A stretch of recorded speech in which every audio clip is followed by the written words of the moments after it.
मान लीजिए कि आप किसी पर्टिकुलर पोस्ट ऑफिस के या किसी पर्टिकुलर बैंक का इस्तेमाल करते हो अपने पीपीएफ के अकाउंट को आप ऑपरेट कर रहे हैं, कल के दिन वो बैंक भी बंद हो जाए या फिर वो पोस्ट ऑफिस का डिपार्टमेंट वहां से हट भी जाए, तब भी आपका जो पीपीएफ का खाता आपने खोला है वो चलता रहेगा। तो किसी भी लोन को चुकाने के लिए, किसी भी कोर्ट केस में अगर आप हार जाते हैं तो उस पर्टिकुलर हार जाने को चुकाने के लिए आपका हर एक चीज आपके पास से जा सकता है, लेकिन आपका पीपीएफ का खाता आपके साथ बना रहेगा। उसमें जो आपने पैसे जमा किए हैं वो डेफिनेटली कोई भी आपके अलावा इसको हाथ नहीं लगा सकता। पीपीएफ के इस्तेमाल से आप 1 करोड़ रुपए तक बना सकते हैं और ये पूरे के पूरे 1 करोड़ रुपए टैक्स फ्री होंगे। जी हाँ।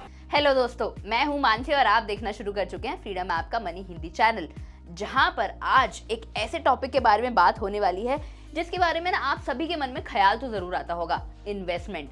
तो कितने लोग हैं जो इन्वेस्टमेंट करते हैं और आप में से कितने लोग हैं जो इन्वेस्टमेंट करने के बारे में सोच रहे हैं? तो रुक जाइए, क्योंकि ये वीडियो आप ही के लिए है। आज के इस वीडियो में हम एक ऐसे इन्वेस्टमेंट ऑप्शन के बारे में बात करेंगे जिसमें अगर आप अपना पैसा इन्वेस्ट करना शुरू कर देते हैं ना, तो टैक्स फ्री तो होगा ही होगा, साथ ही बहुत ही सेफ ऑप्शन भी बन सकता है। वो है पीपीएफ यानी पब्लिक प्रोविडेंट फंड। पीपीएफ एक ऐसा टूल है जो आपको 3 तरीकों से टैक्स बेनिफिट देता है। पहला कि आपके रिटर्न्स जो होते हैं ना वो टैक्स फ्री होते हैं। दूसरा, आपके इन्वेस्टमेंट पर भी टैक्स डिडक्शन मिलता है। और तीसरा, मैच्योरिटी के टाइम पर भी आप टैक्स एग्जेम्प्ट कर सकते हैं। इंडिया में पीपीएफ के जो एसेट्स हैं वो 2023 तक पूरे 8.8 लाख करोड़ को पार कर चुके थे और ये नंबर हर साल बढ़ रहा है। तो इसलिए ये जानकारी आप तक पहुंचना तो बहुत जरूरी है, जो आज हम इसी वीडियो में देने वाले हैं। तो वीडियो को एंड तक जरूर देखना ताकि आपको सारी चीजें पता चल सके कि आखिर पीपीएफ में ऐसी कौन कौन सी चीजें होती हैं जिसके बाद अगर आप उसमें इन्वेस्ट करते हैं तो आपके लिए सारी चीजें फायदेमंद बन सकती हैं। इसी वीडियो में हम पीपीएफ के टॉपिक को डिटेल में समझेंगे और कुछ स्पेशल फीचर्स भी जानेंगे कि आखिर पीपीएफ के पास ऐसी कौन सी चीजें हैं जिसके बाद आप उसे एक अच्छा इन्वेस्टमेंट ऑप्शन समझ सकते हैं। तो चलिए बिना किसी देरी के वीडियो शुरू करते हैं। तो सबसे पहले बात करते हैं जोखिम की, सबसे पहले बात करते हैं रिस्क की। तो जैसे कि हम लोग जानते हैं कि भारत में अलग अलग तरह के इन्वेस्टमेंट ऑप्शंस हैं। कुछ इक्विटी बेस्ड होते हैं, कुछ डेट बेस्ड होते हैं। डेट बेस्ड के अंदर ही गवर्नमेंट बेस्ड जितने भी इन्वेस्टमेंट ऑप्शंस होते हैं वो आते हैं, क्योंकि डेट में आपको रिस्क बहुत कम हो जाता है और अगर वो इन्वेस्टमेंट ऑप्शन गवर्नमेंट द्वारा बैक्ड हो तो वो और भी ज्यादा कम हो जाता है। स्पेशली पीपीएफ में आपको शून्य जोखिम होता है, 0% आपका यहाँ पर किसी भी तरह का रिस्क होता है इसमें, क्योंकि ये सरकार की गारंटी के साथ आता है। यहाँ पर मान लीजिए कि आप किसी पर्टिकुलर पोस्ट ऑफिस के या किसी पर्टिकुलर बैंक का इस्तेमाल करते हो अपने पीपीएफ के अकाउंट को आप ऑपरेट कर रहे हैं, कल के दिन वो बैंक भी बंद हो जाए या फिर वो पोस्ट ऑफिस का डिपार्टमेंट वहां से हट भी जाए, तब भी आपका जो पीपीएफ का खाता आपने खोला है वो चलता रहेगा। तो आपको इसमें किसी भी तरह की परेशानी नहीं होगी। फिर बात करते हैं इसके ब्याज दरों की। तो यहाँ पर इसके ब्याज दर हर 3 महीने में रिव्यू किए जाते हैं गवर्नमेंट द्वारा। इसका मतलब यह है कि हो सकता है कि आपके ब्याज दर, मौजूदा जो ब्याज दर हैं वो थोड़े बहुत बढ़ भी जाएं, थोड़े बहुत कम भी हो जाएं, लेकिन किसी भी तरह से आपके ओवरऑल कॉर्पस को या आपके ओवरऑल इन्वेस्टमेंट को किसी भी तरह का कोई भी हानि या रिस्क नहीं होता है।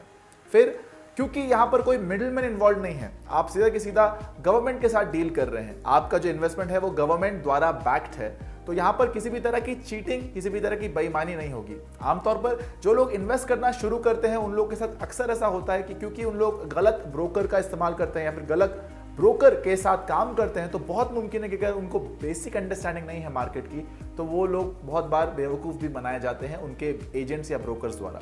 लेकिन यहाँ पर आपको सारी की सारी डिटेल्स क्रिस्टल क्लियर है। आप चाहे तो बैंक, अगर आपको कन्वीनियंट लग रहा है तो आप बैंक का इस्तेमाल कर सकते हैं, आप चाहें तो अपने नज़दीकी पोस्ट ऑफिस में जाकर भी इसका खाता खोल सकते हैं, या फिर आप चाहें तो ऑनलाइन भी इसका खाता खोल सकते हैं। तो यहाँ पर किसी भी तरह से आपको कोई मिडिलमैन इन्वॉल्व नहीं है, तो आपको किसी भी तरह से कोई चीटिंग नहीं होगी। और यहां पर आपको निश्चित आय उपलब्धता है, यानी कि आपका जो अमाउंट है वो सर्टेन है, वो किसी भी तरह के मार्केट गतिविधियों पर निर्भर नहीं है। अब बात करते हैं ब्याज दरों की। तो ऑफ कोर्स ब्याज दर बहुत ही जरूरी और बहुत ही क्रूशियल फैक्टर है जिसकी वजह से हम लोग किसी भी इन्वेस्टमेंट ऑप्शन का चुनाव करते हैं।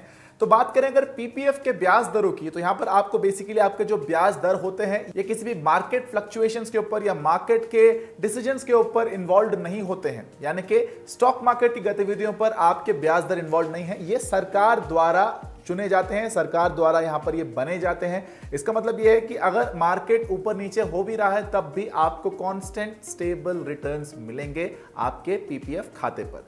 तो आपका जो ब्याज दर वर्तमान काल में है वो है 7.1% का। तो हर साल में 4 बार यानी कि हर 3 महीने में एक बार इसके ब्याज में थोड़ा बहुत संशोधन होता है। Government based on the fiscal deficit based on the economic fluctuations, यानी कि सरकार देश की आर्थिक गतिविधि को देखते हुए इसके ब्याज दरों में थोड़ा बहुत ऊपर नीचे करती है। लेकिन अगेन ये बहुत ही माइनर चेंजेस होते हैं, बहुत ज्यादा ड्रास्टिक चेंजेस नहीं होते जिस तरह से स्टॉक मार्केट में होता है। यहाँ पर आपके चेंजेस अगर होते भी है तो बहुत ही छोटे से, बहुत ही नॉमिनल से होते हैं, जो कि आपको खासा उसका फर्क भी महसूस नहीं होगा।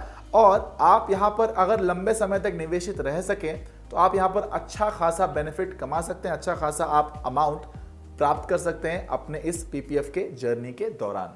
अगर हम लोग नजर डालें इस वक्त ध्यान से कि पीपीएफ जब से बना है तब से लेकर अब तक उसमें किस तरह से इंटरेस्ट रेट्स में फेरबदल आए हैं, तो आप जानकर हैरान रह जाएंगे कि 1968 से लेकर 1970 तक पीपीएफ का जो ब्याज दर था वो बहुत कम था। आज हम लोगों को लग रहा है कि यार 7.1% कितना कम है, म्यूचुअल फंड वगैरह में तो डबल डिजिट रिटर्न्स मिलते हैं। तब आप देखिए लगभग 4.80% तक का आपको रिटर्न मिलता था। उसके बाद 1974 में ये रेट थोड़े से बेहतर हो गए, यहाँ पर लगभग आपको 5.50% तक का रिटर्न मिलने लगा।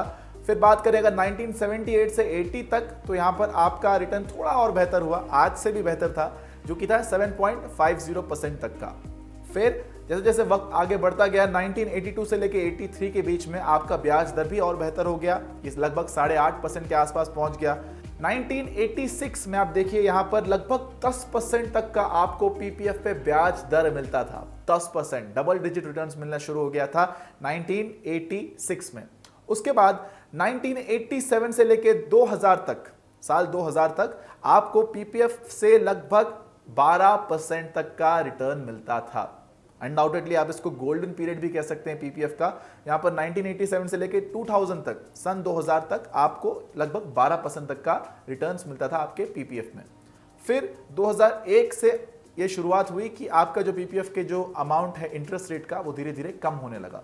2001 में आप नोटिस कर सकते हैं लगभग आपको 11% का इंटरेस्ट मिलने लगा। उसके बाद 2003 से इंटरेस्ट रेट थोड़ा सा कम हो गया, यानी कि 9% के आसपास पहुंच गया। उसके बाद 2016 में आप नोटिस करेंगे कि लगभग ये 8.70 के आसपास आ गया, और फिर 2017 में थोड़ा सा और कम हो गया 7.90 का। लेकिन यहां पर देखिए एक अच्छी बात यह हुई कि 2019 में थोड़ा सा ये बढ़ गया था, यानी कि 8% के आसपास हो गया था, और आज के तारीख में वर्तमान में ये लगभग 7.10 के आसपास ट्रेड हो रहा है। तो इसका मतलब यहाँ पर यह है कि ये कंसिस्टेंटली कम नहीं हो रहा है, फ्लक्चुएट हो रहा है, थोड़ा बहुत ऊपर नीचे हो रहा है। तो बहुत मुमकिन है कि अगर आपने अभी लगाया तो आपके 15 साल की अवधि के दौरान हो सकता है कि इसके रेट्स में थोड़ा बहुत इजाफा भी आए, अगर हमारा देश या हमारी गवर्नमेंट या फिर हमारा ओवरऑल इकोनॉमिक स्ट्रक्चर तरक्की करता है तो। दोस्तों मैं उम्मीद करती हूँ कि यहाँ तक आपको सारी जानकारी जो है वो समझ में आई होगी, जितनी भी इस वीडियो में अभी तक मिली है। लेकिन क्या आप जानते हैं कि पीपीएफ में ना सिर्फ गिनी चुनी चीजें नहीं होती हैं, आपको बहुत कुछ समझना पड़ता है अगर आप पीपीएफ में इन्वेस्ट करने के बारे में सोच रहे हैं तो। और उसके लिए ना हमारे पास एक फुल फ्लेज्ड कोर्स है, वो भी सिर्फ फ्रीडम ऐप पर। फ्रीडम ऐप को अगर आप डाउनलोड कर लेंगे ना तो आपको एक ऐसा कोर्स मिलेगा जहाँ पर आप इन्वेस्टमेंट करने के लिए पूरी A to Z जानकारी सीख सकते हैं, वो भी एक्सपर्ट नॉलेज के साथ। तो जल्दी से फ्रीडम ऐप को डाउनलोड कर लीजिए, क्योंकि अब तो उस पर डिस्काउंट भी चल रहा है। तो जल्दी से ऐप डाउनलोड कर लो। डाउनलोड करने का लिंक आपको मेरी चैनल प्रोफाइल और डिस्क्रिप्शन दोनों पर ही मिल जाएगा। अब बात करते हैं ओपनिंग बैलेंस की। मिनिमम बैलेंस, मैक्सिमम बैलेंस कितना आप इसमें होना चाहिए। तो आपका न्यूनतम 100 रुपए से आप इसका शुरू कर सकते हैं। कुछ एक बैंकों में यहाँ पर 500 रुपए से भी ये शुरू होता है, और खाता खोलने का जो बेसिकली शुल्क होता है वो यहाँ पर आपको 100 रुपए के आसपास का होता है, यानी कि 100 रुपीज आपको देना पड़ेगा अगर आपको इसका खाता खोलना है तो। और मिनिमम आपका कॉन्ट्रीब्यूशन होना चाहिए हर एक साल में लगभग 500 रुपए का। बात करें अगर लॉक इन अवधि की, तो यहाँ पर ये 15 साल की लॉक इन अवधि के साथ आता है। 15 साल मिनिमम आपको इसमें निवेशित रहना ही पड़ेगा, ठीक है, अगर आप इसकी पूरी अवधि को कंप्लीट करना चाहते हैं तो। और आप बात करें अगर 15 साल के बाद क्या इसे बढ़ा सकते हैं, तो इसका जवाब है बिल्कुल हाँ, बढ़ा सकते हैं। लेकिन आप इसे 1 साल, 2 साल, 6 महीने, 3 महीने ऐसा नहीं बढ़ा सकते। 15 साल के बाद, मैच्योरिटी के बाद आपको बेसिकली 5-5 साल के ब्लॉक में आप इसको बढ़ा सकते हैं, यानी कि 15 साल कंप्लीट होने के बाद आप चाहें तो इसे 5 साल और बढ़ा सकते हैं। वो 5 साल कंप्लीट होने के बाद आप 5 साल और बढ़ा सकते हैं, और जब तक चाहें आप तब तक इसे बढ़ा सकते हैं, ठीक है। बात करें अगर उदाहरण के लिए, अगर आप 1 जून 2020 को अपना खाता खोलते हैं तो आपका मैच्योरिटी बेसिकली होगा 1 जून 2036 को, ठीक है। 2036 1 जून के बाद में आप चाहें तो इसे 5 साल और बढ़ा सकते हैं। तो उस तरह से आपका बेसिकली ये जो मैच्योरिटी का साइकिल है वो चलता है। अब बात करते हैं इसकी जमा करने की शर्तों की। ऑफ कोर्स ये गवर्नमेंट द्वारा बैक्ड इन्वेस्टमेंट ऑप्शन है, तो यहां पर आपके कुछ रूल्स एंड रेगुलेशंस होंगे जिनको आपको पालन करना पड़ेगा। तो उसके भी कुछ बहुत ही सिंपल से रूल्स हैं। यहां पर आपका मिनिमम कंट्रीब्यूशन एक साल में आप कर सकते हैं 500 रुपए का, ठीक है। एक साल में, ये पूरे साल भर के 12 महीनों में आप चाहें तो सिर्फ 500 रुपए भी कर सकते हैं। अगर आप इस 500 रुपए को भी डिवाइड करना चाहें हर एक 12 महीने के हिसाब से, आप वो भी कर सकते हैं। और मैक्सिमम आप एक साल में 1.5 लाख रुपए तक डाल सकते हैं, यानी कि 1,50,000 1,50,000 रुपए की मैक्सिमम लिमिट है। मिनिमम 500 रुपए की इसमें लिमिट होती है। आप हर महीने में बेसिकली आप चाहे तो इसमें निवेश कर सकते हैं, चाहे तो आप साल में एक बार भी कर सकते हैं, ये कंप्लीटली आपके ऊपर है। अधिकतम सीमा 1.5 लाख रुपए से ऊपर नहीं जा सकती, ये आपको अलाउड नहीं है। अगर आपको लग रहा है कि मैं इसे 1.5 लाख रुपए से ज्यादा कर सकता हूं क्योंकि यहां पर आपको बेसिकली टैक्स फ्री एक तरह से इनकम मिल रही है और आपको टैक्स बेनिफिट भी मिल रहा है, तो आप इसको बेसिकली 1.5 लाख से ऊपर नहीं कर सकते हैं। न्यूनतम निवेश अगर आपने नहीं किया, अगर आपने जो डिसाइड किया है, जो साइकिल आपने डिसाइड किया है उसको अगर आपने फॉलो नहीं किया, अगर आपने 500 रुपए की जो मिनिमम कंट्रीब्यूशन है वो नहीं दी हर साल, तो आपको यहां पर बेसिकली उसका जुर्माना या फिर एक फाइन भरना पड़ सकता है।